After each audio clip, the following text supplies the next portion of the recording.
What is an entrepreneur? An entrepreneur, if you have a talent that you use your God-given talents with, whether it be with your hands, providing a product or a service, and someone would pay you to do that, you are an entrepreneur. As 1 Peter tells us, each of you should use whatever gift you have received to serve others as faithful stewards of God's grace in various forms. So an individual who undertakes the risk associated with creating, organizing, and owning a business, you are an entrepreneur. I've had people to say, oh, I just sew dresses for my neighborhood, or oh, I just braid hair in the neighborhood.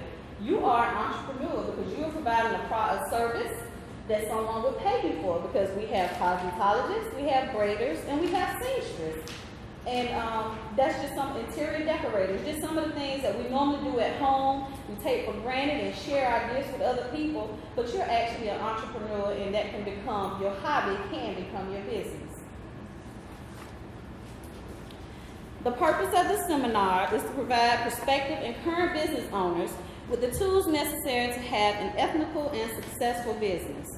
This seminar will cover a business versus a hobby, the advantages and disadvantages of being a business owner, how to get your business started, how to manage multiple streams of income, tax preparation, how to manage your home business, because a lot of times we don't always have a brick and mortar. We may do things out of our house. Of course, we started out of our home.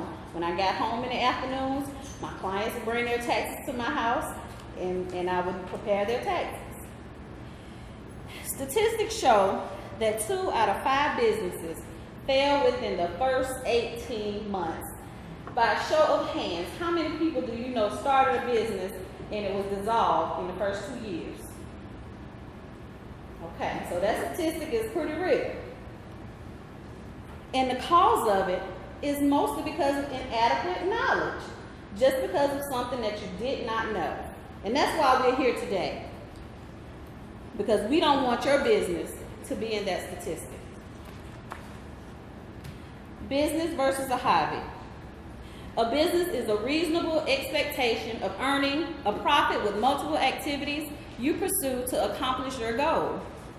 And hobby is an activity you pursue without expecting a taxable profit. Many times we come into situations where people are putting their hobbies on their tax returns and then they get audited. So if you've been a victim of that, come see us and we'll help you solve it. Because what the IRS says, you cannot use a tax shelter that you choose to have as a business and not properly, correctly report the income that you are receiving from it. What does the IRS consider a business versus a hobby? The IRS reminds taxpayers to follow the appropriate guidelines when determining whether an activity is a business or a hobby, an activity that is not engaged for profit. In order to educate taxpayers regarding their filing obligations, the fact sheet that is in your folders is example number in the 11th series. It explains the rules for determining if an activity qualifies as a business and what limitations apply if the activity is not a business.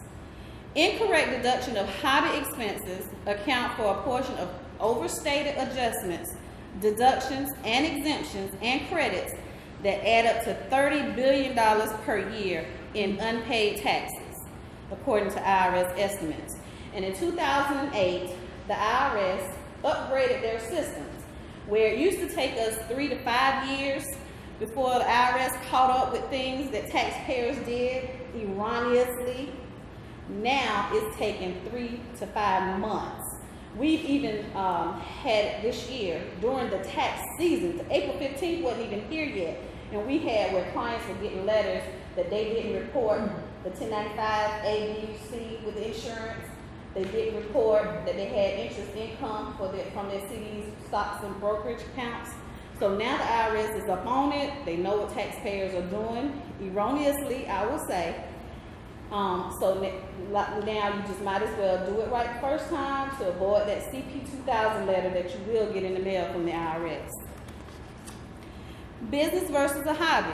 In general, taxpayers may deduct ordinary and necessary expenses for conducting a trade or a business. An ordinary expense is an expense that is common and accepted in the taxpayer's trade or business. So I am a tax preparer. So I cannot write off my hair salon visits because I don't need to look. You know, my hair don't have to be done. That's not an ordinary necessary expense. But now, like our brother, Friendly Clairvaux, he is in the media. So Friendly gets to write off his barbershop haircuts because he has a presentation he has to have because that goes with his job. So you understand the difference between an ordinary and a necessary expense? Okay. Generally, an activity qualifies as a business if it is carried on within a reasonable expectation of earning a profit. In order to make this determination, taxpayers should consider the following factors: your time and effort that you put into it, depending on the income, losses, are they beyond your control, startup phases of businesses. There's no business I know out there that doesn't have a fee or a cost involved. Even when it's Paycation, Avon, Mary Kay, there's always a $99 fee to start up. So that startup cost is a deduction from your business. Change your methods of operation to improve your profitability. Does your advisors have the knowledge for a successful business? Your profit and activities in the past. Does the activity make a profit in some years? And your future profit. And one of the things I want to let you know, the IRS says if you've taken a loss on your tax return for 3 out of 5 years, you need to cut that business off. You need to get out of it, because if it's not making you a profit, then why are you in it? Then they're looking at, the auditor is going to look at your file and say you're tax sheltering your income. Because if it's not making you a profit and it's a continuous loss, you need to sell it or transfer the business. The IRS presumes that an activity is carried on for profit if it makes a profit during at least 3 of the last 5 years, we just talked about that, and at least 2 of the last 7. Now, sometimes, like in 2008 when the housing market hit, realtors really took a loss until 2014. So for about 5 years, realtors really did take a loss. Brokers, anybody in that industry, and construction workers, plumbers, anybody that dealt with the concrete foundation of a house to the rooftop, roofers, they actually had a loss for 5 years because of the housing market crash that we had in 2008. And if an activity is not a profit, losses from that activity may not be used to offset other income. An activity produces a loss when related expenses exceed your income. When you're doing your taxes, a rule of thumb, your mortgage, your lights, your phone, your food, the IRS auditor is going to take that amount, multiply it times 12, and so I'm going to just use $1,000 a month. So if you make $1,000 a month, and then your expense is $1,000 a month, but your taxes says that there are negative $4,000, how did you eat? How did you live? Those are the things that raise red flags. Now, if you make $100,000 and you had a $25,000 loss, the math, you can live off $75,000 easily. I know I did very well, but you know, just giving you those numbers out there, because a lot of people say, oh, I'm not going back to that tax preparer because I got audited.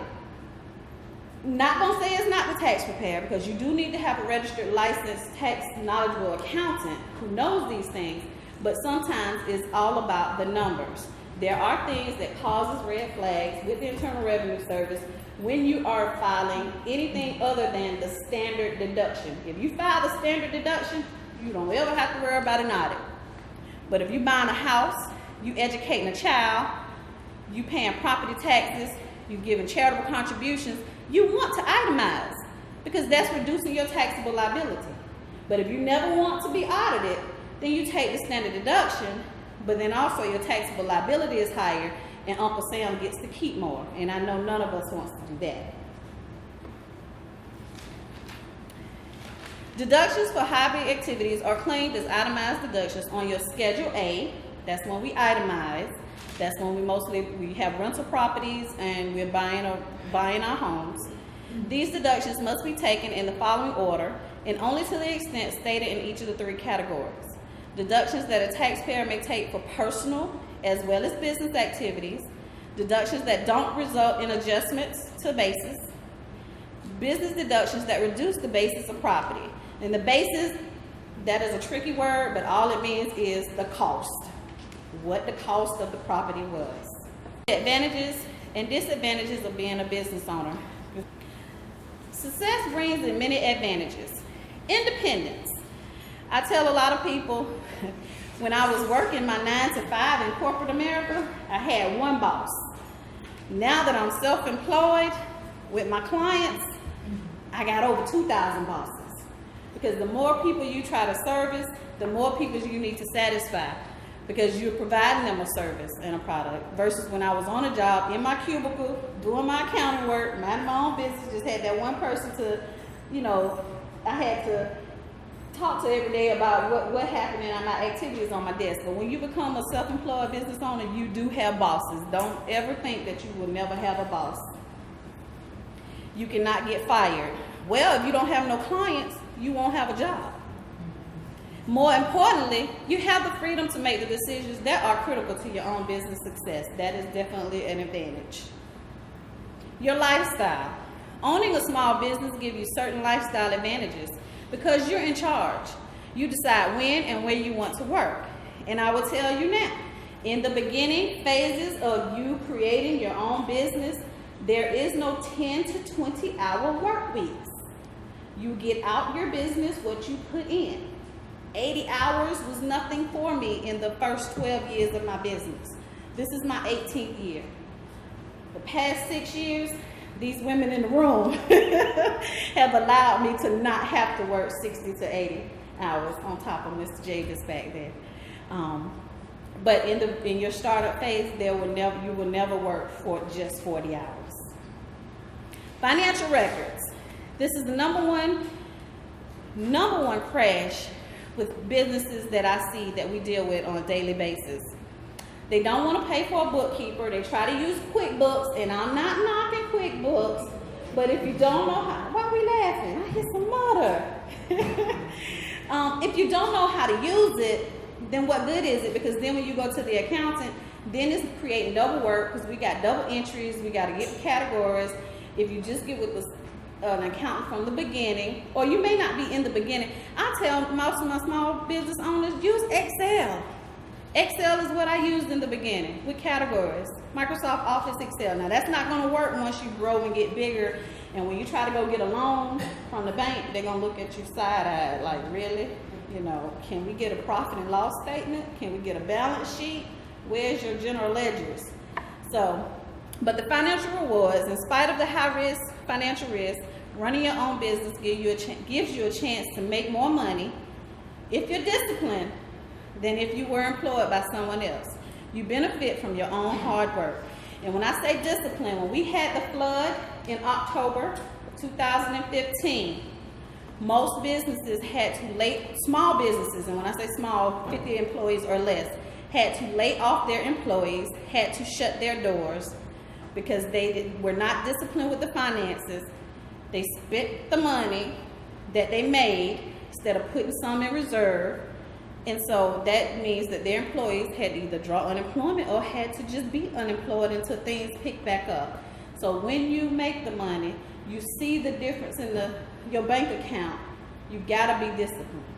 You gotta have 3 to 6 months reserved when you're working on a W-2 job. So I recommend when you're self-employed to have 6 to 12 months in reserve. Okay? Learning opportunities. As a business owner, you'll be involved in all aspects of your business, from the HR to the air condition goes out at your business, the plumbing, the commode runs over. As different facets of your business, you will definitely learn once you start doing them. The situation creates numerous opportunities to gain a thorough understanding of the various business functions. But it also gives you an opportunity to network and call on your colleagues. Who do you recommend? Always consumer reviews. And I'll tell anyone, don't always just go with your friend's friend. Do your research. Check your social media sites. Check to see if they're affiliated with National Association organizations. Check to see their Better Business Bureau report card. That also matters. Just like when we check Yelp and other thing for the food, the A on the door, you also want to check that when it comes to your businesses. Your creative freedom and personal satisfaction. As a business owner, you'll be able to work in a field that you really enjoy. You'll be able to put your skills and your knowledge to use. And you'll gain personal satisfaction from implementing your ideas, working directly with your customers, and watching your business records succeed. Now, some people are investors, but most of the time, you are in a business that you love to do. I love numbers. I love helping my people get their tax refunds. Disadvantages of small business ownership. As a little boy said when he got off his first roller coaster ride, I like the ups, but not the downs. And that's kind of what I was talking about with the flood of 2015. Here are some of the risks you run when you want to start your own business. Your financial risk.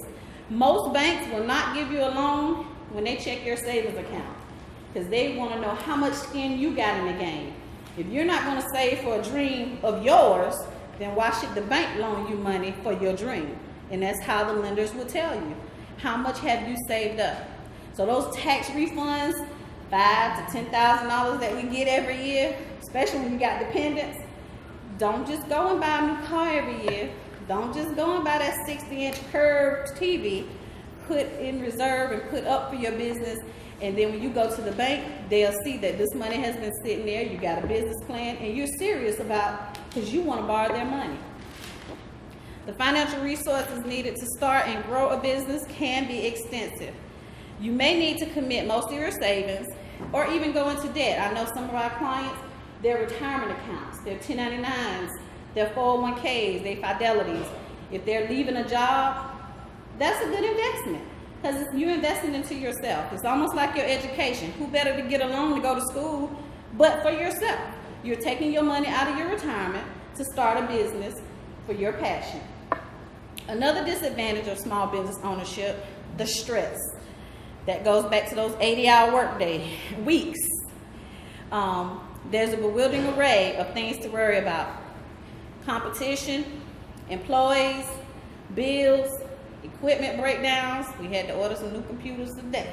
Customer problems. And just know that when you're in business, you will not satisfy 100% of your clientele. It's just impossible. You will try, as long as you strive and do your best to serve those clients, and you did everything possible you know to do to please them, and if they're still not, you just have to pray about it, let it go, and keep going.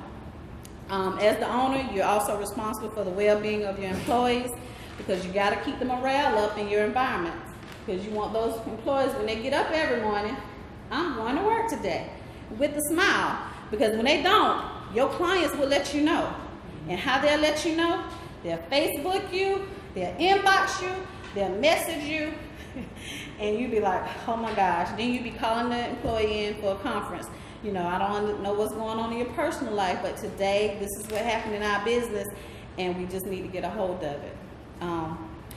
The commitment. People often start businesses so that they'll have more time to spend with their families. Unfortunately, running the business is extremely time consuming, especially in the startup and development phase.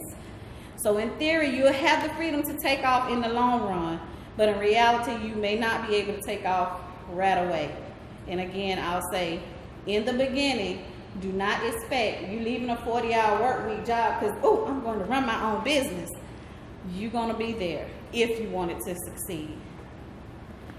This is just a pie chart showing you, I said 80 hours plus, 37.8%, 60 hours plus, 36.6, 50 to 60, that 40 to 50 is 18, and you see how small that margin is for 40 hours or less.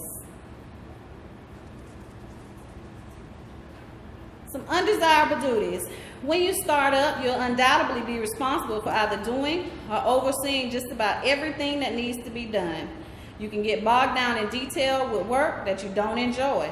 As a business owner, you'll probably have to perform some unpleasant tasks like firing people, cleaning the commodes in the bathroom that your clients use. You know, you have to do it at home. You got to do it in your business until you get the profit where you can pay a janitor to come in and do that kind of stuff for you. In spite of these and other disadvantages, most small business owners are pleased with their decision to start a business.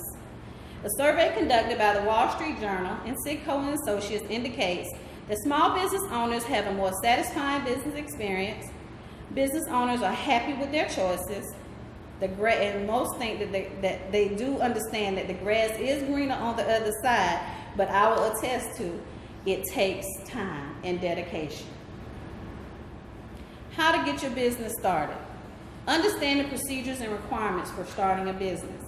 Number one, never go in business with your social security number. There is something called an EIN number, tax ID number. They are free of charge, IRS.gov. That way, when clients, if you're performing a product, you could be a consultant and they want you to come in and consult, and they may ask you for a W-9 form. The reason they're asking you for that W-9 form is because they are going to write off the amount of income that they pay you to perform that product or service. So you don't want to give your social security number out because it may sit on Mary Jo's desk. It may go through accounting, then it may go through accounts receivable, payable, but if you got a tax ID number, not that it's more secure, but it's not tied to your personal stuff like your social security number. So you want to get that EIN number, and like I said, it's free. There are a lot of sites. If you go out there, they'll charge you $99, $2.99. Please do not pay that fee for that EIN number or that tax ID number. It is free of charge, IRS.gov. And you get it online, right, girls? It's immediate. It takes about 5 minutes. About 5 minutes to get that tax ID number. The system does a verification process, and it gives it to you. You print it out because the IRS won't mail it to you if you ask for it online. So make sure you make copies and keep in your file. The process of starting and running your own business, it involves considerable amount of risk. You have to develop a business plan. Included in your folders, the Small Business Administration has a template of a business plan. That business plan normally is about 20 to 30 pages long. This is your vision on paper. This is what you're selling to someone. If you wanted me to come in and say, hey, I want you to invest in my company, then I want to see your business plan. I want to see what you're going to do for people. What are people going to pay you to do? So that business plan needs to be very detailed, and I put the template in there because you can write your vision on paper and then go in and type it and make it cute, put your graphic, do your research, put your charts, statistics, all that good stuff out there. You got to acquire finances. When you go to a bank, they want to see a business plan. To meet certain legal requirements, they got to see a business plan. You can't just say, I want to open up Joe's Pool Hall. You got to say, I need Joe's Pool Hall. I need to have 2,000 square feet. I want to employ 10 people at 40 hours a week at $10 an hour. It has to be detailed in your business plan. It needs to be a detailed proposal, as I said, that describes your business, presented to potential lenders and investors. And I told you already that most business plans are about 30 pages or more. If you have less than 10 employees, it probably won't be but about 15 to 20. And we also help with those services if anyone needs help with that. Purposes of the business plan, like I told you, was to obtain financing, help organize and analyze your data, and to provide a startup proposal. It has to include an executive summary, your product and your service, your management team plan. You got to get your industry market analysis. When I was doing my business plan, I went after the big three when I went to do my industry standards and analysis. You know, I'm a small guy, but I want to see what the big people doing. I want to see what the people who created this thing doing. You know, H&R Block, we all know, is the #1 tax preparer in the world. They got over 10,000 offices in America. You got to have your organizational chart, and you got to have your marketing plan. When it comes to your marketing plan, you can't just say it's going to be word of mouth. My mama, my aunt, my cousins, all of them going to tell all their friends, and that's all I'm going to have to do. In the beginning, that will work. Free advertising, that will work. But I will tell you, to make money, you got to spend money. You got to do TV, print, digital, media, all of it. Not all at one time. Like I said, we 18 years into the game. When I first started, of course, no, we was just doing the Northeast News. We were just doing the church bulletin board. But now, you know, things have changed. Our demographics has changed. We're now servicing people in 33 of the 50 states in the United States. So we're doing billboards, we're doing radio, and we're doing TV. And it's got to be consistent. The consumer has to hear it. How many times? My PR girl. How many? 7. Okay. They got to hear that name consistently. When I first started, I could only advertise during tax season. That's the only time I made money. But now that we are full-time, this is our 7th full year doing taxes full-time, we're open year-round. So as long as them doors open, we have to advertise year-round. You got to have your growth plan, your financial plan, and most of the time when you're projecting out, they want 3 years out. If you project that this is the demographics I'm going to be catering and targeting, and where you're going to target in 2017, you don't want it to be the same. You want to switch it up. Financing the business. You identify friends and families who are potential investors. Are there other businesses that would like to be probable investors? And then you seek employees. Back up one, Ashley. I just want to say, be very careful when folks call you and say they want to collaborate. Just be very mindful and be very careful. And make sure that you always speak with a corporate attorney. Make sure you always have legal documents. Word of mouth a judge does not want to hear that when you walk into a courtroom if you try to sue someone for a breach of trust. Okay? If you don't remember nothing else Ms. Javis told you, please remember that. All right. If you get any potential investors that want to do a collaboration, want to merge, or want you to franchise, go into business with them, make sure that you have a legal contract. I don't care how minute the conversation is between you and your potential counterpart, make sure you have a legal binding contract. Because if breach of trust happens, and you know when we got people, we have problems, and you try to sue them, whether it be on a magistrate or a circuit court level, if you don't have that documentation that you and that partner has signed in front of and witnessed with an attorney, it is null and void, and you will be out of your money, out of your dreams, all at the same time. All right. Contact financial agencies for loans, grants, and assistance. The Small Business Administration is a good one. I will tell you, the Small Business Administration checks your credit, wants to see if you can repay them. They do loans at like 1 to 2%, but they do check your credit. The banks, your credit unions are going to always be better options if your credit is a little challenging. But if you got your business plan, your credit's mediocre, you've saved some money, you got some skin in the game, your credit unions will be better than your big Bank of America, Wells Fargo, those bigger banks, when they got to send it to underwriting somewhere in Charlotte, somewhere in New York. But when you're dealing with the credit unions where the VP is on the 3rd floor, most of the time the decision is made locally, and they like to keep their money in state, you know, in their county. The legal requirements for your business. Most businesses, you got to have permits, licenses, the fire marshal has to come out, zoning has to come out. You can't just say, I signed a lease and I'm going to open up for business. Because if zoning comes around and your license is not on the wall, they will shut you down. So that $3,000 you done gave the landlord for your rent, you can't get it back, or you got to wait until it may take 30 days for you to get the license.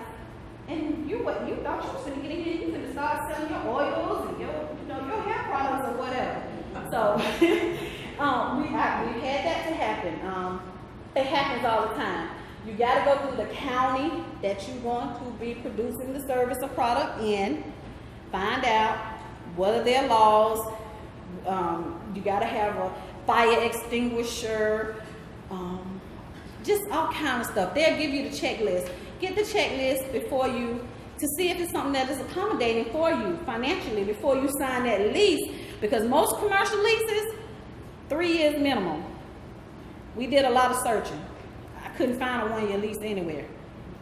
And when you bind and sign that contract, whether you making money or not, they want their money. And if you don't give them their money, they will come and change the locks in the middle of the night. When you go back to work the next day or to your business, you can't get in. And then you'll be seen in court because they're going to put a judgment against you for the remainder of that contract for breach of contract. All right. Protect your business. Protect your brand. Protect your name. If you got it, you want to make sure nobody else gets it. You got to see a corporate attorney to get that legal paperwork done. Trademarks, patents, copyrights. Number one thing you're going to do is register $125 or $110. Secretary of State, $110? I'm going to talk to you today on how to manage multiple streams of income. 7 money skills. Value money. If you don't value it, who will? Manage your money. And that's basically being disciplined. Save money. Put some of your money aside. Invest in your money with a 401k, stocks, or IRA. If you do all those things, you can make the money. Then you want to shield your money and then share money by giving 10% to God. Compound interest. It will work for you. It works every day when you put and you gain interest. It's save every month and you will build the interest. Live on less than you earn. The more interest that you save, the more you have to live later on. And start today. Don't start tomorrow, start now with your business. Procrastination costs you money. A, money is a game. B, Warren Buffett's 2 rules. Never lose money and never forget rule number 1. C, personal daily account book. 10% go to God, 10% you save, and account for every penny. And I'll say that, do a ledger. And you'll know what you, on a weekly basis, and you know what you're spending in and out. Work for all you get. Give away your first 10%, pay yourself, and live on the rest. Deuteronomy 8:18 says, "But remember the Lord your God, for it is He who gives you the ability to produce wealth and so confirms His covenant, which He swore to your ancestors as it is today." Spiritual stewardship. We are caretakers of the money.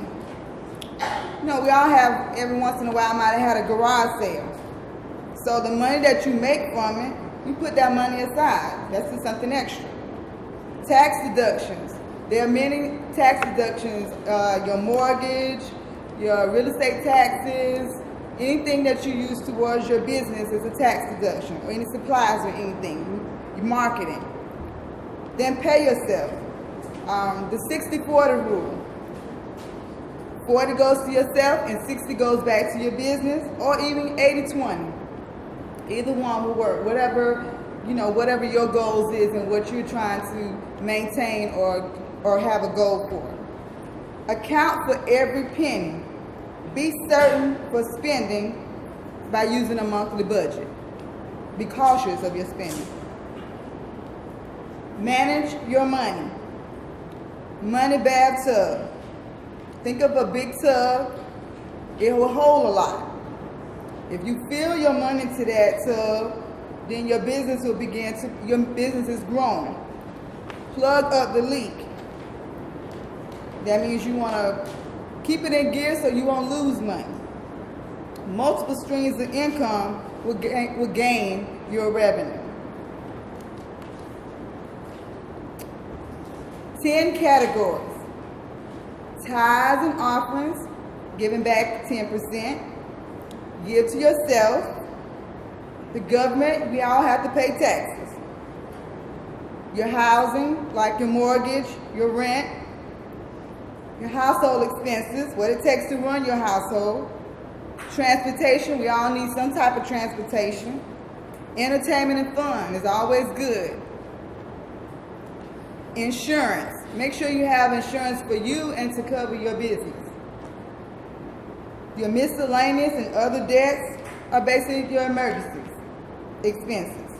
And your business expenses are whatever the costs or the expenses that you have to endure and encounter of your business, for your business.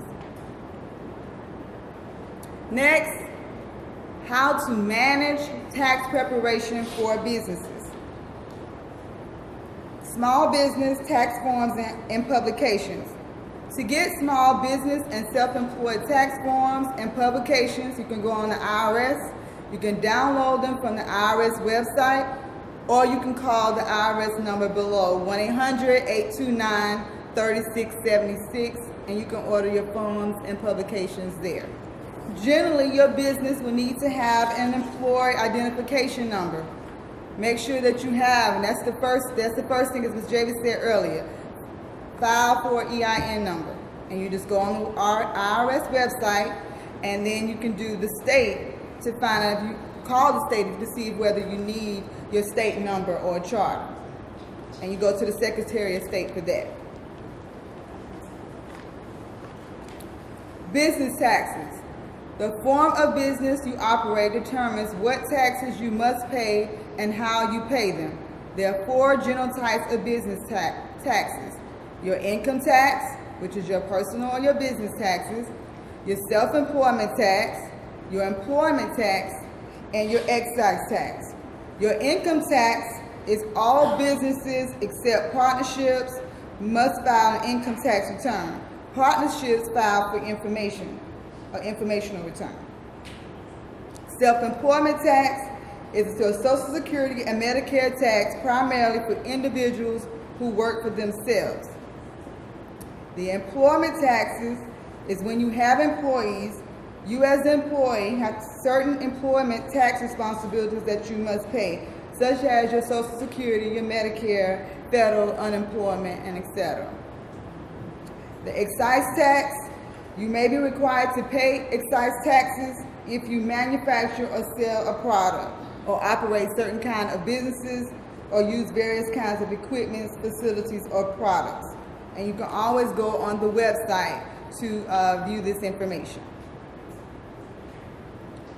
Payroll taxes. Control your payroll tax obligations by making all your payments when they're due so you avoid costly penalties. Stay on top of the rules by understanding the following topics. Who are your taxable workers?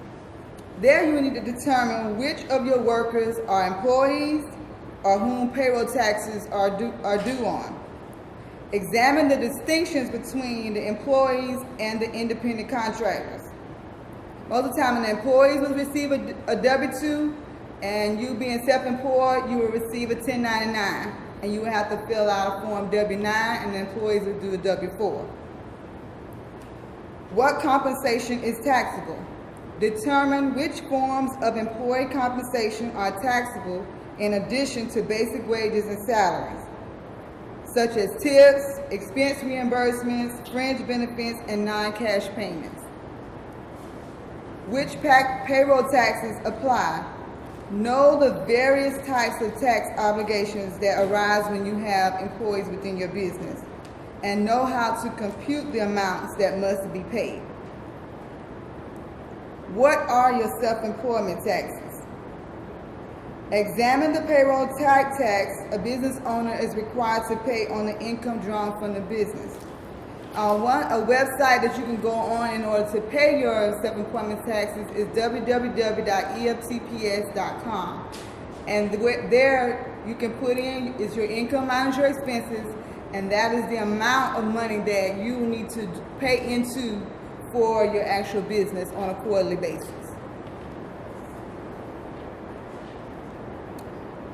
Employment tax.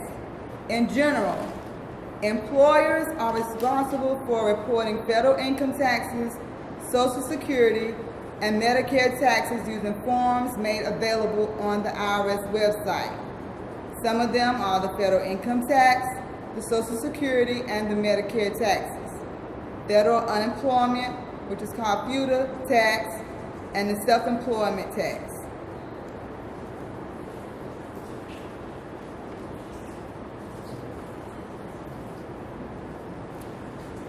Every state levies some form of tax on small businesses.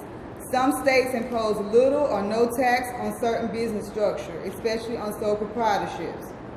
Many requirements are imposed on businesses at a state level, and complying with them is crucial to your business. Generally speaking, the state taxes can be classified into three categories: the initial formation fees, the taxes on the business income, and your sales and use tax. You can visit the IRS website or the state link websites for more information about what reports and what other taxes that you need to pay. Like the South Carolina doorway is one for state taxes. Local tax. Local authorities may tax personal property such as machinery, equipment, furniture, supplies, leased equipment, and even mobile machinery used in a business. Some cities and municipalities also levy income taxes on any business operating within their borders. Your county government or your local municipality can provide information about the specific taxes that apply in your area and instructions for registering your business. Sales tax.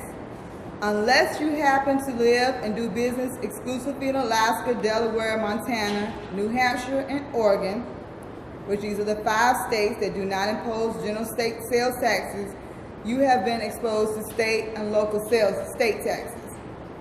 To better understand the sales tax better, please call your state authorities to learn about your sales tax concerns as a seller, a purchaser, considerations by industry segment, and your state tax rates and other information.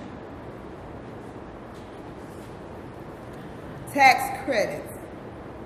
Tax credits are only available for certain very limited situations. Many of them apply only to certain industries and have complicated requirements to be claimed.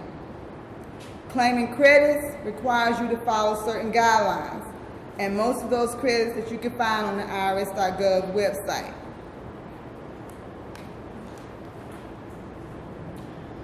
The IRS e-file for business and self-employed taxpayers. Whether you are a business or are self-employed, the IRS has an e-file for business filing options that meets your needs. Use the IRS e-file for employment tax returns, information returns, partnerships, corporations, estates and trusts, and exempt organizations. And you can go on the business website for that as well. And it also gives you where to file. And you can look at this for additional questions that you may have. The irs.gov/FAQs. How to manage home business deductions. Section 161, deductions permitted only for those expenses and losses for which a deduction is authorized. Section 162A authorizes deductions for ordinary and necessary expenses that are reasonable in amount and incurred in actively carrying on a trade or a business. And Section 212 authorizes deductions for expenses related to the production of income, investment-related expenses. Disallowed deductions. Unless provided for otherwise in the code, a deduction will be disallowed if it's contrary to public policy, which will cause you to have fines and penalties, related to tax-exempt income, accrued to related party, no deduction until related party recognizes the income, and the obligation of another taxpayer. Substantial. All taxpayers must maintain records that substantiate their expense deductions. I like to tell people when they come into the office, receipts is fine, but receipts fade. So with the technology now, take a picture of your receipts. But the IRS is looking for bank statements. That's more trackable and more readable. Stringent substantiation requirements for travel, entertainment, and gifts. The amount of expenditure, the time and the place, the date and the description of the gift, business purpose of expenditure, business relationship of a person entertained or receiving a gift. Timing of deductions. Accrual method are your expenses deducted when all events have occurred that fix the liability and economic performance occurs, property or services provided or used.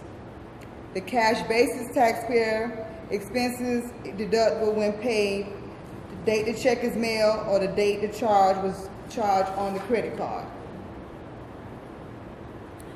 Cash method. When an expense is paid by providing services, the expense can be deducted, but the value of the services provided is also income.